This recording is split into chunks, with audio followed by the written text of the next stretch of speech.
시작할게요.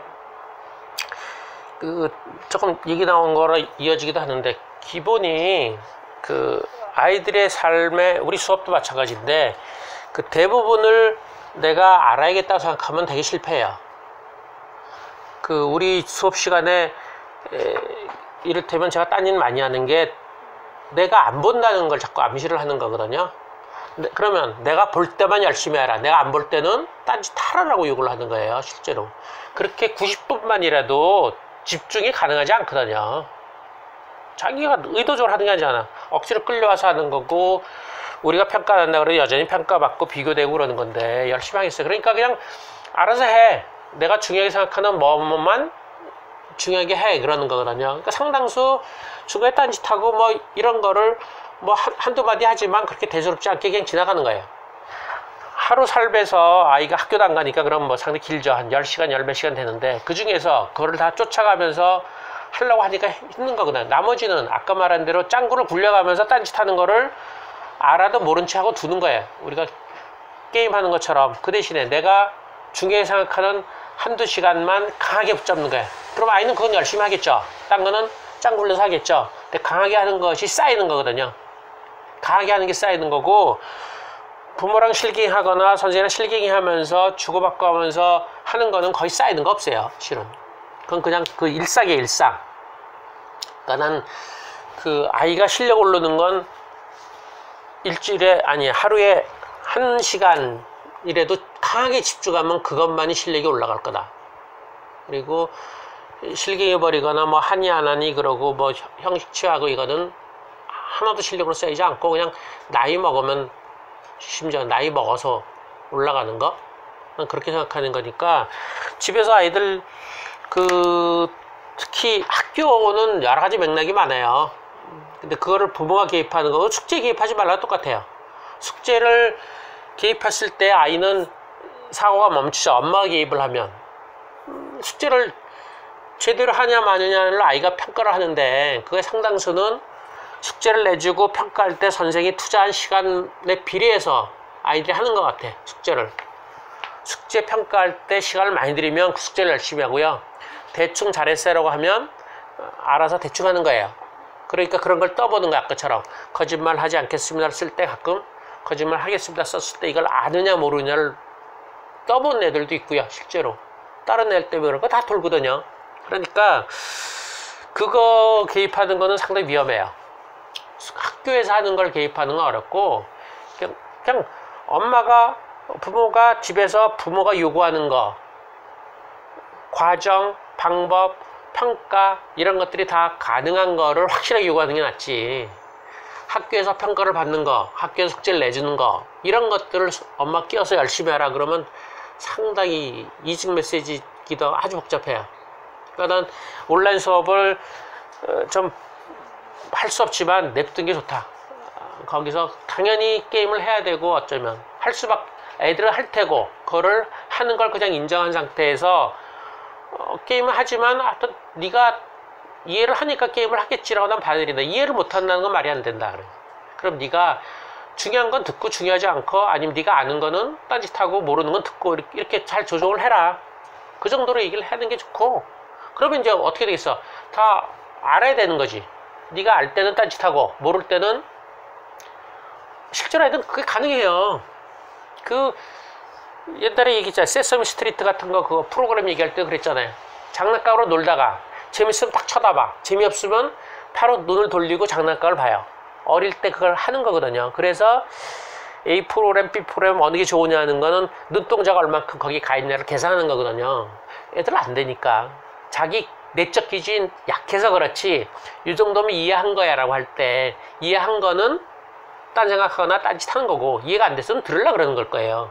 너무 어려우면 포기하겠지만, 그러니까 아이들한테 네가 이해한다고 생각하거나 쉽다고 생각하면 딴짓하고, 어렵거나 모르면 열심히 들어야지. 난 그럴 거라고 믿는다. 딴짓하려면 하라. 게임도 하고 해. 근데 그러면 결국 뭐야? 다 알아야 된다는 얘기잖아. 그럼 제가 알아서 하겠지 뭐. 네가 하여튼, 그런데 뭐 시험을 보거나 선생님한테 평가를 받는데 너무나 떨어졌다. 그러면 그건 문제지. 근데 그거 아닌 이상은 잘하고 있는 거지 뭐. 시간을 효율적으로 쓰는 거잖아. 이해도 하고 게임도 하고. 그러고 이제 그거잖아. 그만큼 게임하느라 휴식도 취했고 잘 됐네 그런 거죠. 그리고 내가 요구한 거를 게임을 줄일 수 없으면 요구한 걸 더 세게 하는 거지. 최대한 쉬어라 쉬는 거예요. 옛날에 그런 데 없었어요? 우리 때는 학교 와서 손 잠만 자고 걔 깨어나면 우리 때는 짤짤이라고 동전치기가 유행해가지고 그것만 했어. 근데 공부를 잘해요. 쟤는 밤샘을 하나? 체력이 되나? 어떻게 하길래 학교에서 밤낮 잠만 자고 성적은 올라가는 거야. 또 한 명은 끝날 때마다 축구를 해요. 고3인데 나보다 1년 선배인데 그 사람 법대 갔어. 근데요? 어떻게 축구를 하고 체력이 버티나? 한의사라 그랬어. 쟤 밤낮 하장 먹는가 보다. 그런 거 자기 나름대로 열심히 하니까 학교에서 그걸 쉬는 시간 하는 거지. 쉬면서 하는 거, 쉬면서. 그러니까 높은 애들은 학교 공부가 쉬어야 돼요. 쉬는 시간이어야 돼. 쉴 데가 없잖아. 그러니까 그렇게 쉴 수 있는 요구를 해야지. 그것도 억지로 하라 그러면 그럼 어떡하겠어. 학교는 쉬는 거고 나는 과외나 이런 걸 안 시켰으니까 집에서 쉴 시간을 줬으니까 학교에서 열심히 들어라. 그 대신에 그것도 난 6교시라 그러면 2교시만 열심히 들어라. 나머지는 뭐 졸고 자고 놀고 그러는 거지. 2개만 들어 2개만. 2과만 열심히 듣고 그러고 나서 집에서 뭘 요구했는데 집에서 2시간만 책 보라 그랬으니까 남는 시간은 노는 거지 뭐. 근데 집에서 학원 좀 돌린다 그러면 그럼 학교는 쉬어야 돼요. 몸만 있고 쉬는 거로 움직여야 돼. 쉬는 걸로. 거기서 열심히 하고 어떻게 집에서 열심히 해. 학원에서 열심히 해. 둘 중에 하나가 엉터리지. 학교에서 열심히 하면 학원이 엉터리인데 그럴 수 없잖아. 학원이 인원도 작고 좀 체계적인 성격이고 학교는 좀 느슨하잖아. 사람도 많고. 그걸 할 수 없어. 학교 노는 거야. 온라인은 당연히 노는 거지. 다 쉬어. 온라인 수업을 다 쉬어가지고 내가 세게 시킬 거니까 쉴 시간 없어. 여기서 쉬어. 내용도 쉽잖아. 어렵지 않잖아. 쉬면서 충분히 다 쉬어. 내가 세게 시킬 거니까. 그런 거죠. 그게 이제 이쪽 우리 오늘 주제라 그러는데 버티기가 당기기인데 기본이 사랑관계가 서로 끌고 당기는 거. 우리 소위 말해 연애 때 얘기하는 밀당 같은 거라는 거죠. 요즘은 동물 세계에서 약간 얘기하대. 밀당으로 얘기하대. 개나 고양이 같은 거 할 때 그러는데 기본적으로 이거를 하는데 엄마들 중에서는 이거 자체를 불편해하는 게 있더라고. 순수하게 대해야지 어떻게 밀당이냐. 일관성 얘기도 하는데 저번에 얘기한 그 제임스 스콧 책 보니까 자꾸 생각하는 게 일관성이라는 게 사실은 문제 있는 가치 같아. 사람의 일관성을 가져라. 겉과 속이 표리부동하면 안 된다. 이런 얘기들이 저는 그 생각을 많이 하는데 지배층이 중간층한테 뒤집어 씌우는 도덕적인 틀 같아. 기본적으로 하층이 일관성 가지면 안 되잖아요. 그치? 하층이 흑인이 백인 앞에서의 모습하고 흑인이 자기네 흑인끼리 있을 때 모습이 같을 수가 없고 같아도 안 돼. 그쵸? 당연하죠. 어쩌면 지배층도 그래. 꼭대기도 결코 자기 부하 직원 앞에서랑 자기네끼리 있을 때랑 같지 않아요. 그 무슨 최고의 부자 이런 거 책 보니까 그때 월스트리트 점령하라고 이제 1%에 막 시위 벌인 적 있잖아요. 그래서 점거하고 막 그랬잖아요. 최고 부자들이 지들끼리 모여가지고 그 연극 공연하면서 웃기네 이런 짓 했대거든요. 지네들이 그걸 역할 맡아서 연극하면서. 그러니까 자기들끼리 할 때는 다른 거예요. 그 사람은 밖에 나와서 그런 얘기 하겠어요? 점잖게 하겠지 뭐. 걔들은 우리 그냥 가끔 그러잖아. 마이크 안 꺼가지고 난리 난 얘기 있잖아요. 다 들리고. 다른 행동을 한단 말이에요. 하층도 해요. 중간층만 끊임없이 그걸 의식을 하는 거예요. 같아야 되는데 모든 사람한테 다 같은 태도를 보여주고 같이 해야 되는데 근데 그거가 진짜가 아닌 것 같아. 상황 따라 맥락 따라 다르게 하는 게 오히려 정상인 것 같아. 그렇게 본다면 어른들은 그런 같아야 된다고 압박을 받아서 약간 그런 모양을 취하는 거라면 그러면 그거를 유지하려고 그러면 자기 맥락을 단순화시켜야 돼. 다양한 맥락이 있으면 안 돼요. 그쵸? 늘상 만난 사람들을 만나고 늘상 비슷한 시공간만 유지해야 되거든요. 근데 시공간이나 맥락이나 가치가 다른 형태의 사람들 만나면 다른 모습을 취해야 되는데 그게 너무나 힘들잖아. 그래서 그러는 것 같은데 실제로는 그렇지 않을 거다. 만약 그걸 더 중요하게 본다면, 그 당연하다 본다면 애들은 천성적으로 그럴 가능성이 많다. 당연히 다르게 한다.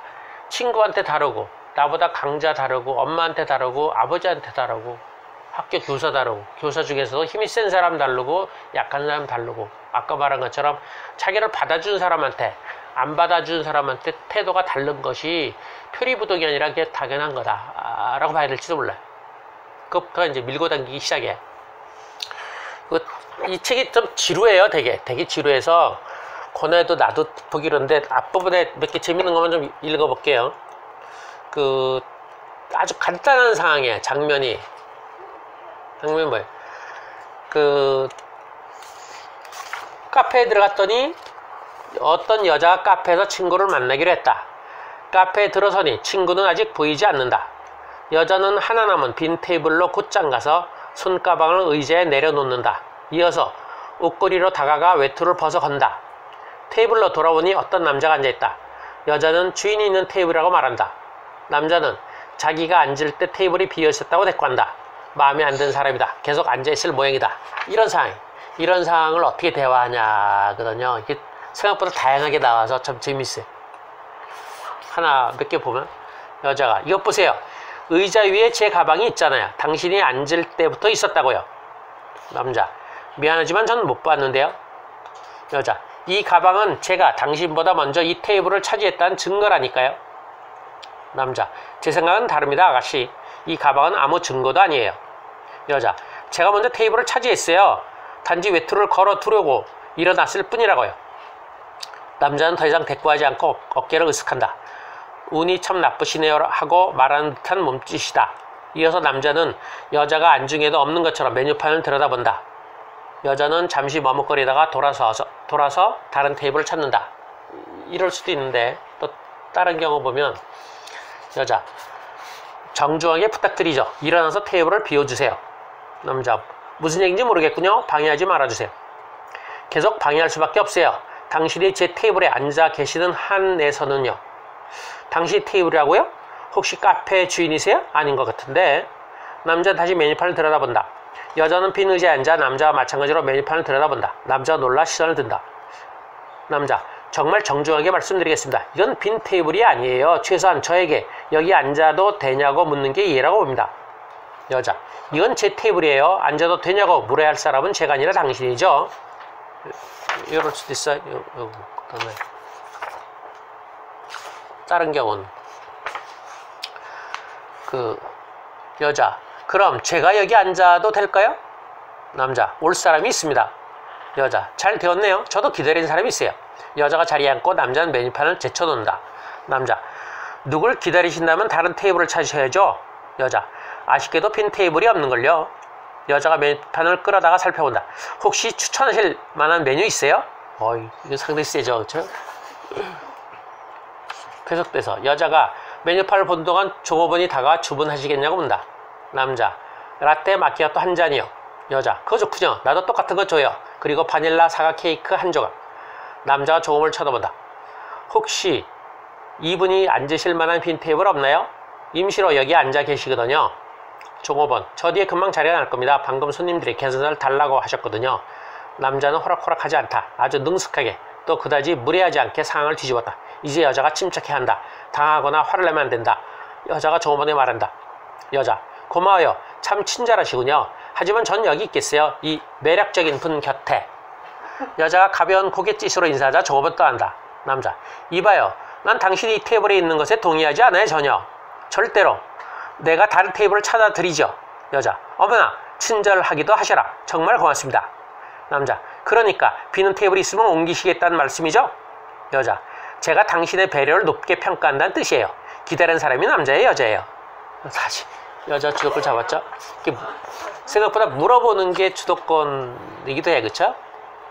이런 생각보다 상당히 다양한 장면이 나올 수 있다는 것 자체가 우리는 보이지 않게 밀고 당기기를 하죠. 그것이 좋건 안 좋건 무의식적으로 하는 거예요. 사람에 따라서 자기를 굽히기도 하고 높이기도 하고 그러는데, 이 사람은 이제 이 즉흥 연기 이쪽 제자라고 해서 이걸 한 거예요. 근데 이게 절판이어서 재밌긴 이게 재밌는데, 연기, 연극, 즉흥 연기는 뭐 일부러 이 사람이 연극하는 사람이라 우리가 연기하는 건 선생도 그런 측면이 좀 있어야 된다고 보는 건데, 그 배우들이 잘 못하는 거, 이를테면 연기를 잘 못하는 거는 어느 한 역할만 고수해서 그렇다고 해서 역할을 많이 시켜요. 그러면서 즉흥 연기는 안 돼요라는 말을 하지 않는, 차단을 하지 않는 거라 그래요.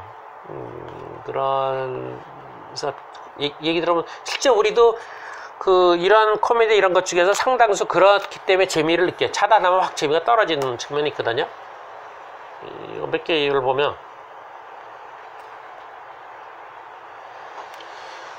이크 무슨 일이죠? 바지를 뒤집어 입었어요. 내가 벗겨줄게요. 안 돼요. 이러면 다 끝나는 거예요. 그쵸? 그래서 이크 침착해요. 등이 아파요. 아니 그럴 리가. 그래요. 당신 말이 맞아요. 이건 실수했지만 안 되는 거죠. 실은 다리에 문제가 있어요. 절단을 해야 할 것 같군요. 안 돼요 선생님. 왜요? 꽤나 오래 붙이고 살아왔거든요. 그러니까 프리즈, 에이 왜 그래요? 선생님 팔에도 이런 것이 났어요. 이러면 재미가 없어져요. 근데 재밌는 건 이런 거예요. 이크, 자네 무슨 일인가? 제 다리가요 선생님. 심하구먼. 아무래도 절단을 해야겠는데, 저번에 선생님이 절단하신 그 다리란 말이에요. 그러니까 절단을 수용했기 때문에 차단을 이래. 그래서 목발의 통증을 느낀단 말인가? 네 선생님. 그게 무슨 뜻인지 아나? 나무조문 아니겠죠 선생님? 바로 그거네. 나머지 부위로 퍼지기 전에 잘라내야겠어. 세상에 가구한테 올맞구만. 이런 거야.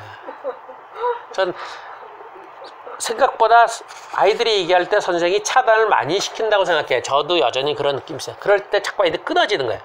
왜냐면 아이가 수업할 때에 가장 재밌는 거는 지휘놀이라고 난 봐요. 아이들이 선생을 끌어내리는 것이 가장 재밌어요. 권위 있는 사람하고 얘기할 때, 특히 권위 있는 사람한테 일방적인 지시를 듣거나 명령을 듣거나 시킴을 받을 때 아이가 할 수 있는 유일한 동기는 그런 걸 끌어내리는 거라고 봐요. 그런 잘잘한 거를 해요. 잘잘하게 이렇게 저렇게 시도를 하는데, 그때 선생들이 권위 있는 사람들이 차단을 해버리면 재미가 없죠. 에이 그런 돌아선 그걸 차단하지 않고 가야 돼요. 그게 참 어렵죠. 저도 여전히 이론적으로는 그러면서 못하는데, 아이가 뭘 하든지 간에 안 돼요를 안 하는 거야. 안 돼요, 틀렸어요를 말을 하지 않고 들어가는 거야. 그러니까 엉뚱하게 썼을 때 다시 써, 틀렸어가 아니라 제일 좋기는 재밌네, 근데 이해가 안 돼, 뭐 더 써봐, 이런 거죠. 그런 건 이제 끌고 가는 거거든요. 일반론으로. 하여튼 방향이 차단하는 거야. 선생으로서 가장 큰 거는 본인 사람은 틀렸어가 틀렸어, 다시 써봐, 그런 건데, 그렇게 하지 않고 여전히 다시 쓰게 시킬 수도 있고, 그렇죠? 그걸 아이가 뭔가 이렇게 주고받는 형태, 뭔가를 이렇게 끄집어내는 형태, 그때만이 난 가장 강한 의욕 아닐까. 약간 이렇게 썼을 때 선생이 어떻게 보일까, 엄마가 어떻게 할까라고 하면서 약간의 그때만 의욕이 있지 않을까. 그래서 아이들은 기본적으로 그 지휘놀이를 난 할 거다. 안 그러겠어요? 항상 밑에 있는 사람은, 항상 밑에 있거나 지휘만 받는 사람은 재미가 뭐가 있겠어. 아무리 잘 듣는다 해도 결국 그것도 다 조종인데, 그럼 할 수 있는 거는 윗사람이 실수하거나 약간 그런 것만 재밌어 할 거라고 난 봐요. 윗사람이 실수하거나 엉뚱하거나 내가 잘못했네. 근데 보통의 경우 그럴 때, 물론 저도 그래요. 여전히 실수라고 얘기를 안 하고 더 큰 소리 치거나 그러죠. 근데 그런 경우에 아이들이 자꾸 선을 긋는 건데, 그러지 않고 이 지휘 역할놀이나 이 차단처럼, 지휘 역할놀이는 이렇게 내가 높였다 낮췄다 이렇게 하는 거, 그런 걸 하는 거거든요. 상황에 따라 높이기도 하고 자기를 낮추기도 하고 이러는 거거든요. 그 다음에 차단하지 않는 거, 이렇게 안 돼요, 틀렸어요 얘기하지 않고 계속 뭔가 끌고 가게 하는 거, 이런 것들이 난 일상에서 특히 가르치는 영역에서 상당히 중요한 거다. 그래서 근데 생각보다 연기 쪽에서 이런 책들이 많이 없어요. 제가 그렇다고 연기를 배울까도 생각을 해봤는데, 이 동네 직장인 연기는 그래서 제가 몸치거든요, 몸치. 그래서 아하, 이거 구박을 받으면서 이 나이에 배우나 이런 생각도 하는데, 하여튼 상당히 저는 연기가 좋다고 생각해요. 역할을 전문이 아닌 사람은 아무래도 일반 사람 다양한 역할을 맡잖아요. 제 생각이죠. 나이 먹어서 공동체로 가면 반드시 그 연극팀을 만들 거예요. 연극팀을 만들어서 그게 자기가 다른 역할을 맡아보면서 그 느낌을 받을 수 있는 건 연극이 가장 강하죠. 다 거의 고정된 역할을 맡아 쭉 잘하고 있으니까. 그래서 아이들은 특히 그런 걸 많이 할 필요가 있다, 이런 생각을 해요. 요거 어떠세요? 그 연기 역할 또는 이렇게 끌고 당기기, 뭐 지휘 역할놀이, 뭐 지휘 역할이 좀 애매하긴 한데, 그런 것들에 대해서 불편하거나 그렇게 생각 안 해요? 말이 된다고 생각해요? 그런 식으로 생각해 본 적은 없는데, 그거를 의식하는 게 필요할 것 같기도 하고. 그 밀다운 할 때 그 뭐지, 아이마다 조금씩 다 다르게 하잖아요. 그래야죠. 예.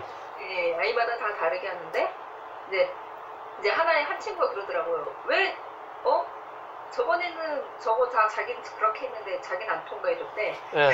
그렇지. 나도 모르고 있는데 자기는 똑같이 했는데 왜 저는 안 통과되고 이번에 누구는 통과됐어요? 하더라고.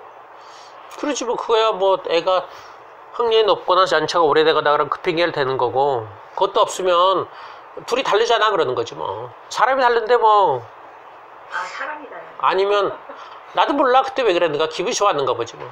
이러면 이제 나를 낮추는 거거든. 그럼 황당하다 그래도 받아들이는 느낌이 있을 거야.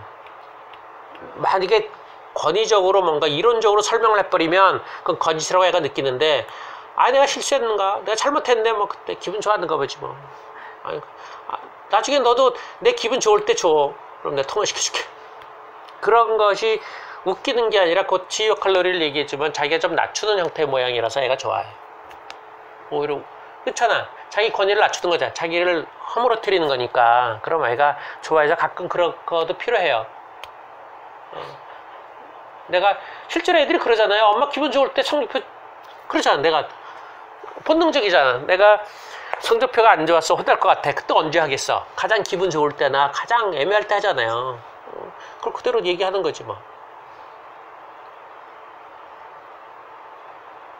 그걸 자꾸 이렇게 변명하거나 모면하거나 이러려고 하는 게 이제 애들과 거리를 두게 하는 거고, 그냥 나도 틀릴 수 있어 뭐 그러는 거지 뭐. 나 잘 몰라 그러는 거지. 옛날에는 많이 그랬는데, 옛날에 수위 높아서 그런가 보다.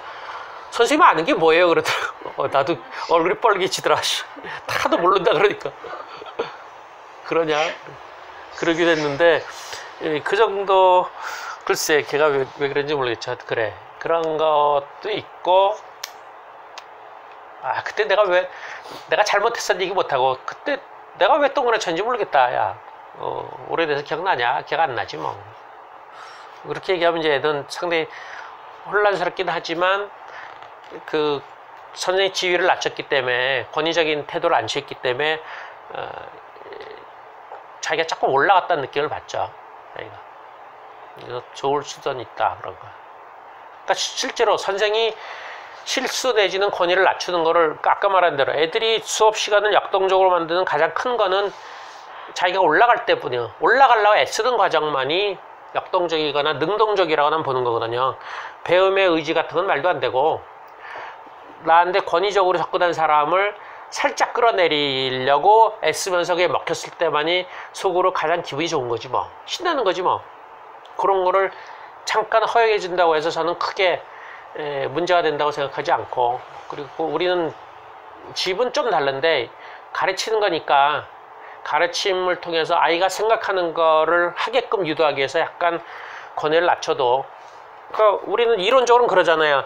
이론적으로는 아이가 성장하는 게, 사고력이 커지는 게 선생 때문이 아니다 그러면, 선생이 하는 거 하나도 없어. 그냥 동그라미 치고 뭐 갈매기 표시만 했지 뭐 실제로 한 거 없는데, 근데 왜 좋아졌어? 내가 했었지 라고 생각하게끔 만드는 것이 가장 큰 목표죠. 그렇죠?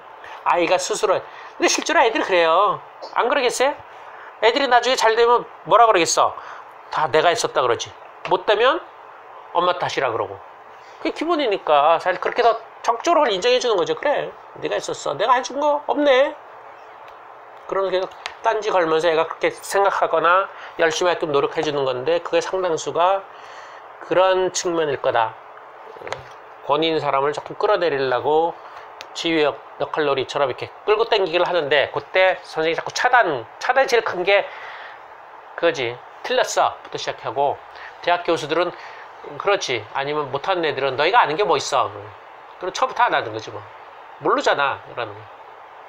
너무 어려운 거 설명해 주거나, 그래서 자기한테 의존하게 만드는 거. 옛날에 테일러 게터 얘기한 것처럼 지적 의존, 이런 거는 자꾸 어려운 걸 막 어렵게 설명하면서 하는 건 사실 지적 의존은 아니죠. 안 듣는 거지 뭐, 안 하는 거지 뭐. 근데 아이들로 봤을 때 수업 시간에 하기 싫은 수업, 조널티처럼 두렵고 혼란스럽고 지루한 수업에서 아이가 적극적이거나 능동적인 거는 그런 관계부터 풀어간다.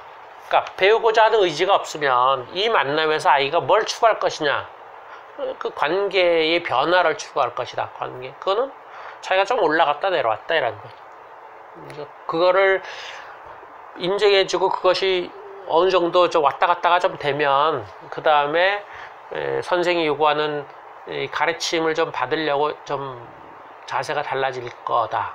지금 그 전 단계가 태반이에요. 애들이 다 거꾸로만 하는 거. 거꾸로 난 모범생이라고 해도 받는 것 같지도 않아요. 그건 아니고, 적절히 아니지, 그냥 태도지, 태도. 자기 생각이 들어간 게 아니니까. 그러니까 선생과 관계가 그렇게 지휘 역할놀이처럼 아이가 나름대로 내가 올라갈 때 선생이 내려오기도 하고, 그럼 재밌잖아. 그럼 그 수업을 버틸 수가 있으니까. 그런 과정에서 어느 정도 익숙해지면, 그럼 내가 이제 선생이 얘기한 지식을 좀 받아들이고 선생이 시킨 걸 열심히 하려고 애를 쓸 수 있다. 내가 그 다음에 올 것 같은데, 내가 가르치는 애들 중에 절반도 지금 그렇지 않은 것 같아. 나도 여전히 헤매고 있죠. 뭐 성질 나면 성질 내고, 잘못 인정하기 싫고, 뭐 소리 더 큰 소리 지르고 뭐 이런데, 소리를 더 크게 지르는데 그러고 나면 참 괴로운데, 참 크게 지르는 게 권위적인 거잖아요. 그쵸? 권위적으로 이제 소리 빽 질러서 말 못하게 시키는 건데 참 안 돼. 여전히 힘들어. 하여튼 저는 계속 아이들이 이 지루한 공부를 어떻게 할까 해서, 그 동기부여라는 것이 그건 어른들이 만들어내는 거고 그런 건 아닐 것 같아. 관계를 풀어가는 거, 자기 주도적으로 풀어가는 거, 아이의 주도권 얘기할 때, 그런 생각을 해. 관계 밖에 없을 것 같다. 내용을 거부하거나 내용이 포화 상태, 또는 내용이 너무 어렵거나 너무 힘든 상태여서 내용은 일단 제쳐두고 태도 부분이니까 관계 부분일 거다. 강의는 이걸로만 하고 질문하세요. 소장님 말씀을 듣고 있더니, 그러니까 약간 헷갈리는 부분이 뭐냐면요. 예전에 그 어떤 스키마 수업 관찰 일지를 봤을 때, 스키마 수업은 선생님의 개입이 거의 없고 아이들이 자기 거에 집중하는 수업이다. 거의 말도 없고. 그래서 저는 선생의 역할은 그러면 그 아이들이 다른 아이들한테 영향을 미치지 않고 최대한 각자 자기가 집중할 수 있는 그 교통정리를 해주는 게 교사의 역할이라고 생각했거든요. 예. 가르치는 게 아니니까. 예. 근데 문제는 지금 소장님 얘기를 들으면서, 저는 이제 3학년 아이들을 가르치고 있으니까요. 그 아이들은 지금 뭐 한지 몇 개월 안 됐지만 틈만 나면 어떤 건수 하나만 있으면 그 4명이 달려들어서 어떤 그 비집고 그 분위기 자체가 막 틀어지는 게 계속 발생이 되거든요. 근데 이제 문제는 그 소장님 말씀처럼 그 내 지위를 낮출 수도 있고 하는데, 이거를 내가 학부모하고는 어느 정도로 협의가 돼야 되는, 사실 그 부분도 좀 고민이 좀 되고요. 그리고 저는 이제 그러다 보니까 사실 그런 그 관찰 일지를 보고 이렇게 해야 되니까 그 아이들에게 저도 어쩔 수 없이 권위적으로 뭐 네 것만 해, 뭐 왜 네가 그 얘기를 들어 하면서 어떤 이런 부분을 계속 치게 되거든요. 그러면 그렇게 그러면 교사와 관계까지 신경을 쓰면서 하려고 하면 어쩌면 뭐 6개월 이상은 아이들하고의 그런 관계 정립으로 인해서 사실 제가 하는 아이들은 책을 잘 읽지 못하는 아이들이라 적을 수도 있는데 그렇게 진행이 되는 부분에서 제가 돈을 받는 것도 그 돈을 받고 하는 수업이 좀 불편하고요. 조금 많이 헷갈려요 지금부터.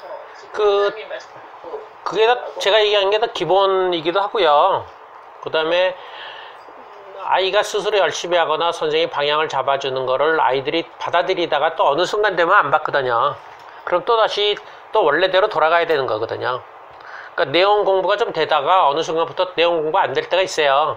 아이들이 주변 상황이 힘들거나 학교 부담이 되거나 지금 온라인 하면 다시 떨어지거든요. 떨어지면 나도 똑같이 옛날의 초기 단계나 기초 단계로 다시 돌아가야 돼요. 그래서 그렇죠. 그러니까 그것이 관계가 어느 정도 형성이 된 다음에 그 다음에 내가 가르치는 것이 아이한테 먹혀들고 그 다음에 아이가 그 방법 따라 자기 스스로 혼자 하는 건데 자기 혼자 하는 거가 가장 높은 단계죠. 근데 그 전 단계는 선생하고 관계인데 그것이 끊임없이 그 반복된다고 한번 그 과정을 거쳤다고 해서 끝나는 게 아니라 아이 주변 상황이 바뀔수록 대표적인 게 학습 부담이 커질수록 또다시 아이는 내려와요. 그러면 이제 하기 싫은 거죠 뭐. 하기 싫으면 어떻게 돼요? 또 선생 갖고 이제 흔들고 놀고 이제 장난치는 거지 뭐. 그럼 그걸 보고서 이제 선생이 얼만큼 아이들을 받아주냐에 따라서 또다시 이제 선생 얘기를 들을까 말까라 그런 거니까 그거는 그 보통 우리 스키마 그 집중 기억 뭐 사고할 때 기본적인 거는 어느 정도 관계나 이런 것이 형성됐다고 전제를 한 상태에서 우리 방향이라면 지금 얘기는 더 기본적인 거잖아요. 가르친다는 건 어떤 것인가. 그런 것이 전제돼야지만 우리도 안 가르친다고 해도 내용을 가르치지 않는다고 해도 형식을 가르치는 건 사고력, 사고하는 방법을 가르치고 이런 거잖아. 독해하는 방법. 이럴 때 독해하는 게 이를테면 주인공 강조하는 게 그잖아. 의식을 하거나 하는 거 주인공으로 생각해라 그런 거네. 그치? 만일이 성격 쓸 때 부주인공 쓰는 건데 자꾸 차단하는 거는 주인공 쓰라고 강제하는 거는 독해가 기본이 주인공으로 생각하는 거고, 그치? 중요 사건을 생각하는 거고, 발단이나 결말에 대해서 의문 갖지 않고는 받아들이고, 위기절정 결말, 그렇게 방법을 가르친단 말이에요, 방법을 가르치는데, 그 방법을 받아들이다가도 어느 순간부터 또 안 받아들이는 거거든. 걔는 옛날에 주인공 잘만 썼다가, 책이 어려워서 그러나, 부주인공만 쓰고, 아니면 자꾸, 뭐, 독해로 말하면, 원인 아니지 그 발단에 자꾸 의문을 갖고 옛날 애들 같으면 외로 의문 쓰다가 시험 끝나고 나면은 어떻게나 무엇으로 써요. 확 차이가 나. 요즘은 그런 경우 드물어. 요즘은 애들이 더 수동적이어서 그럴까요. 외로 쓰라고 그냥 쓰는 거야. 옛날엔 좀 그걸 받아들이고 썼다가 시험 보는 일주일, 2주일 동안 사고가 달라지면서 다시 어떻게나 무엇이 튀어나오거든요. 그때 잘 그런 것도 중요해요. 그런 변화가 있을 때 왜가 받아들여졌다고 보는 거예요. 근데 요즘 애들은 그런 과정에 거쳐도 왜는 그대로 있어. 모양만 좀 이상하고. 그러면 왜가 형식적으로 받아들여진 거거든요. 그런 식으로 변화가 있으면 다시 또 원래대로 돌아가야죠. 그래서 가장 최종적인, 가장 맨 바탕은 선생하고 아이하고 지휘 역할 놀이가 가장 기본적인 출발점이 아닌가. 왜냐면 이게 우리 어른들 강의처럼 본인이 여러 가지 이유로 선택해서 온 게 아니잖아. 아이가 온 거잖아. 아이가 물론 책도 좋아하고 공부도 하고 여러 가지 그런 이유로 오긴 했어도 이렇게 평가받고 뭐 자기 식대로 읽지 않고 뭐 꼭 이렇게 읽어라 하는 걸 좋아하겠어요. 그러니까 몰입도 좋아하는 거 그거잖아. 자기 식대로 읽어도 되죠. 웬만하면. 책은 어느 정도 제한되지만 읽는 거에 대해서 뭐라 안 그러는데 우리는 꼭 기억을 하라 그러니까 대충 읽으면 또 신경 쓰이고 또 요즘 애들은 희한하게 발표를 하는데 줄거리를 못 써. 발표는 곧잘 한 것 같아. 야 정말 반대도 있지. 반대 줄거리를 대충 쓰는데 발표 못해. 그런 데도 있는데 발표 다 해놓고 발표한 다음에 그 줄거리 쓰라 그러는데 헤매고 있어. 야 발표를 어떻게 했는가 뭐 하도 우울하고. 그러니까 내가 안 된다고 생각해서 그런지 뭐 짱구를 굴리는 건지 모르겠는데 그것도 한번 들어봤는데 그것도 불편하더라고. 녹음해서 들어봤더니 뭐 생각보다 좀 더 문제가 많은데, 문제 많은 게 중요한 게 아니지. 지금 고민하다가 녹음하고 나서 결론은 뭐냐면, 우리는 뭐 원인 분석이 중요한 건 아니니까 대책으로 15분에 2번 시키는데 그거를 8분씩 3번을 시켜야겠다. 더 쪼갠 거야, 쪼개. 내가 더 체크해가지고. 그러니까 짧게 발표하고 약간 5분 정도 준비하고 한 2분에서 5분 준비하고 또 짧게 발표하고, 그리고 발표가 멈추고 또 바로 끊어버리고. 그래서 자주 하는 거지. 그게 초기 단계잖아. 초기 단계는 짧게 하잖아. 그러다 실력이 올라가면 15분씩 쭉쭉 하고, 더 잘하는 데는 30분 쭉쭉 하는 거잖아. 그치? 그러다가 이제 15분에 한 권도 하고 15분 자세히도 하고 이렇게 가는 건데, 그러다가 못하면, 책이 어렵고 못하면 다시 밑으로 내려오는 것처럼, 그렇지, 내려가야지. 내가 얘들이 2단계를 지났다고 고집을 부렸는가 보다. 더 쪼개자. 자주 하는 걸로 하자. 이렇게 녹음 좀 하다가 이제 결론을 그렇게 내렸는데, 똑같아요. 관계도 애들한테 내용이 들어가고 내 말 듣고 열심히 하는 것 같다가 어느 순간에 열심히 안 하면 왜 그러지? 그러면서 내가 뭘 잘못해 이렇게 생각하지 말고, 애가 힘든가 보다. 그럼 다시 원래대로 돌아가야지. 원래대로 돌아가서 나하고 다시 또 여기서 동력을 찾아야지. 그럴 때는 다시 또, 그러니까 그 돈 받는 거는 이렇게 보시면 돼요. 우리가 가르치건 안 가르치건 이런 식의 관계는 어쩌면 아이한테 유일할지도 모른다. 이 정도로 그 자신을 가지세요. 실제로 이런 교육이나 이런 관계는 좀 드물어요. 뭐 전혀 없지 않겠지만 뭐 상당히 드문 형태이기 때문에 우리처럼 안 가르치는 거 없잖아요. 그거 상당히 좋은 경험이에요. 중학생이 그랬듯이 엄마한테 꿈이 생겼다고. 그래서 엄마가 너무 놀랬지. 무기력한 아이니까. 무슨 꿈? 스키마 학원이요. 아무것도 안 하거든. 너무 좋아요. 엄마가 일요일날 같이 오는데도 엄마 앞에서도 무기력한 태도를 보이니까 뭐 보통이 아니지. 뭐 워낙 센 애지. 그냥 책도 읽고 발표도 거의 안 하고 뭐 책만 읽고 중3 내내 그랬던 것 같아. 그러나 끝판에 그런 얘기를 했어. 꿈이 생겼다. 그래서 그런 식의 교육인데, 그것도 저는 애들한테 좀 다를 수 있구나라는 거를 갖다가 봐요. 그게 상당히 큰 경험이에요. 그런 것들이. 제가 우리 애들한테 이제 단식 같은 거 얘기를 하면서 이런 얘기를 하는데, 애들이 어리니까 단식할 때 안 되죠. 한 40대 후반, 50대 정도부터 필요하다면 단식할 수 있는데, 내가 그때쯤 돼가지고 뭔가 몸을 어떻게든지 뭘 바꾸겠다, 운동이 등등 할 때, 내 주변에 가까운 사람이나 아니면 내가 겪었거나 어릴 때 그런 거 있으면 그런 대안 중에 하나로 떠올라요. 그렇죠? 내가 몸이 안 좋아서 몸을 좀 바꿔야겠는데 뭘 어떻게 할까? 그럴 때 내 예전의 경험이나 가까운 사람이 했던 거를 떠올리면서 대안을 찾는 거거든요. 물론 우리가 흔히 말하는 대로 책을 보거나 유튜브를 보거나 정보를 얻기도 하지만, 그거에 대한 믿음은 내 과거의 경험이나 내 가까운 주변 사람들의 경험이에요.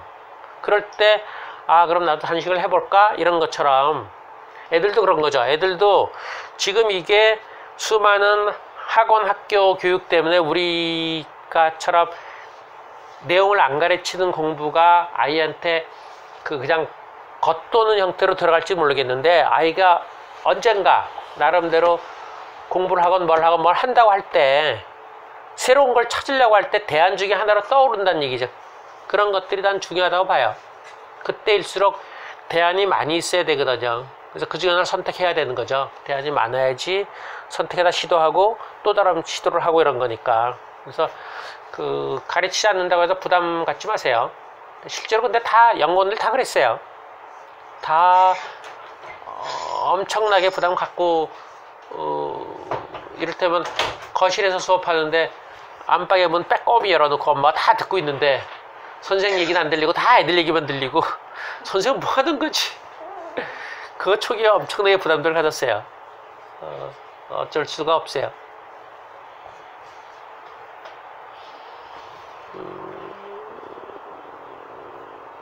유지열 좀 얘들이 들었을 텐데 뭐 어때요? 이런 비슷한 얘기 많이 들었을 텐데. 그 전에 수업을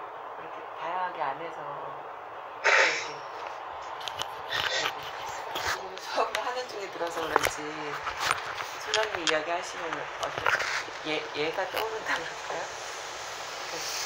제가 했던 거 이렇게 좀 되짚어 보게 되고, 아까 3학년 수업하신다고 그랬잖아요. 저는 이제 그 1학년 애들인데 4명 수업인데 3명이 글을 못 읽거든요. 어이구. 네, 근데 한 해만 남자애만 글자를 읽을 수 있어요. 근데 셋이서 어쨌든 그거에 대한 부담이 없어야 되잖아요. 그래서 그게 고민인데, 근데 어쨌든 애들이 의외로 또 그 글을 못 읽는 애들이 성실해요, 태도는.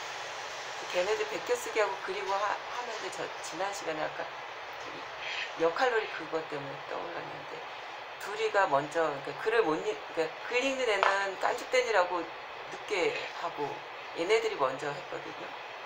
해야 된다고 준 것을. 그래서 얘네 수업 끝났으니까 이제 놀아 이렇게 했거든요. 그 읽고 싶은 책 읽고. 근데 브루트공한 스핑키 그걸 꺼내가지고 자기들끼리 이렇게 역할놀이 하면서 이렇게 그림 보고 바꾸면서 놀더라고요. 근데 그게 한 주만 할 줄 알았는데 2주를 더 하면서 놀더라고요. 그게 너무 재밌게 노니까 얘도 빨리 끝내고 걔네들하고 가서 놀더라고요. 그래서 그러니까 어른들이 좀 그 글자를 잘 읽고 그게 되게 중요하고 뭔가를 그거에 초점을 맞춰서 가르쳐야지.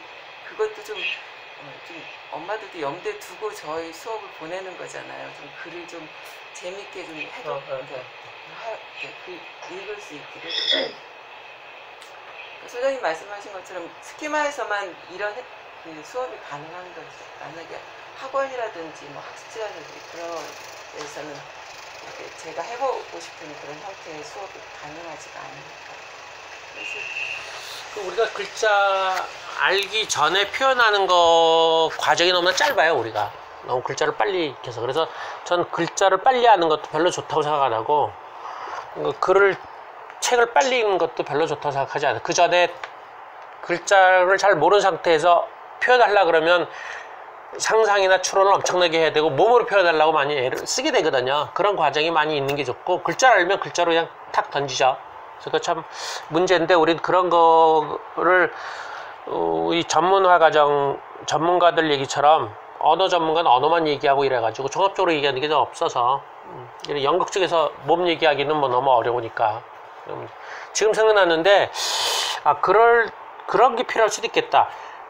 지금 초등교사들이 몇 명이어서 초등교사들하고 유튜브로 이제 한 달에 한두 번 만나면서 학교 내에서 어떻게 이제 이 몰입이건 이걸 할 것인가를 논의할 거거든요. 근데 우리 연구원들도 수업사례 하지만 그게 좀 일반적이잖아요. 지금 자리쌤 얘기하는 것처럼 내 특정 문제가 있으면, 글을 못 읽는다, 몇 학년인데 이런 거 있으면 그런 걸로 한 3회 정도 이렇게 짧게 잡아서 그걸로 같이 얘기하자고 해서 붙을 사람 붙어라. 그래서 서너 명 붙으면 그러면 좀 올 것 같아요. 내 특정 문제, 내가 수업하면서 생긴 특정 문제, 세지도 그렇게 하세요. 특정 문제를 갖고서 이런 거를 같이 주변 사람하고 얘기하고 싶어. 근데 1년씩 쭉 가는 건 부담스럽지니까 내 생각에 한 2번이나 3번, 경우에 따라 4번 정도 만나서 얘기를 해봅시다. 동의하실 분, 그러면 이제 날짜 정하고 그러면 싹 들어올 거 아니에요. 그래서 그 사람끼리 한 3명부터 시작해서 한 5명, 6명까지 이렇게 얘기하면 잠깐 아이디어도 얻거나 조금 될 것 같아. 단기간으로 몇 회 정도. 그런 거를 한번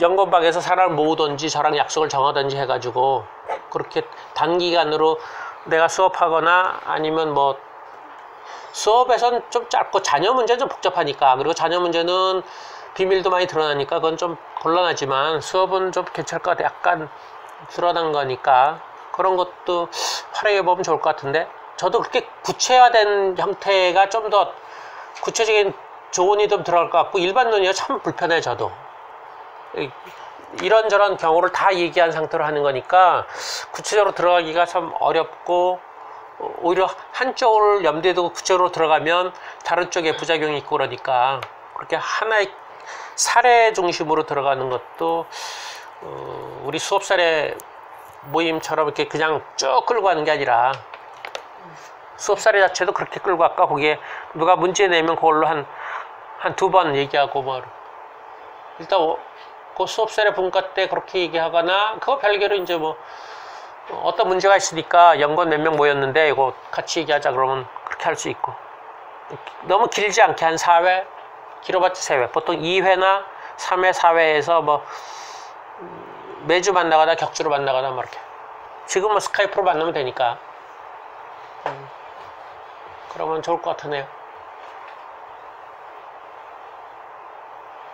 뭔가 수업 사례 모임 저번에 한 명밖에 안 와가지고 아 이거 뭐가 뭐 좀 안 맞는 것 같다 뭔가 그래서 그걸 개편을 하든지 뭘 하려고 그러고 있는데 지금 얘기하니까 그런 생각이 났네. 요일 때문에 참석을 못해서. 그러니까 그 문제를 제기하고 저랑 약속을 정하든지 아니면 연구원박에서 사람을 모으든지 해가지고 그 대신에 회차를 요 정도 문제 한 2회만 하겠다 뭐 3회만 하겠다 이렇게 회차를 정하라고. 짧아야지만 사람들이 싹 들어올 가능성도 많으니까. 알겠습니다. 그렇게 하고 수업 사례 분과는 없을까? 있어야 될 것 같은데. 아 근데 요일을 바꾸는 건 어떨까요? 아니 근데 그게 불편한 게 야, 바꿨구나. 우리가 구체적으로 접근을 하는데 수업 사례가 일반론이 얘기되니까 나도 참 얘기가 힘들다고. 경우가 아니니까 케이스 바이 케이스로 얘기해야 되는데 일반적으로 얘기하잖아. 그러면 고참은 고참대로 신참은 신참대로 서로가 걷더라. 고참한테 얘기할 게 따로 있고 그 다음에 신참은 기본적인 얘기를 갖고 해야 되고 그러면 또 고참들이 재미없어 하는 것 같고 맞아. 그래서 따로 그 문제에 따라 접근하는 거가 더 나을 것 같긴 해요. 뭐 수업 사례부터 그렇게 공고를 할게요. 어떤 문제가 있으면 지금 분과를 하겠다라고.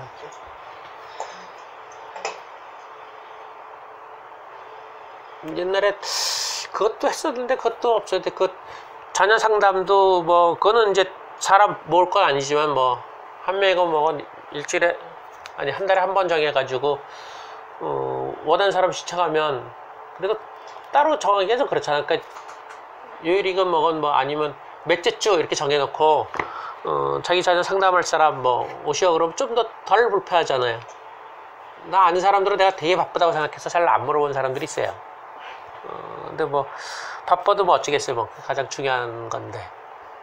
그러니까 그런 것도 하려다가 안 했어요. 어느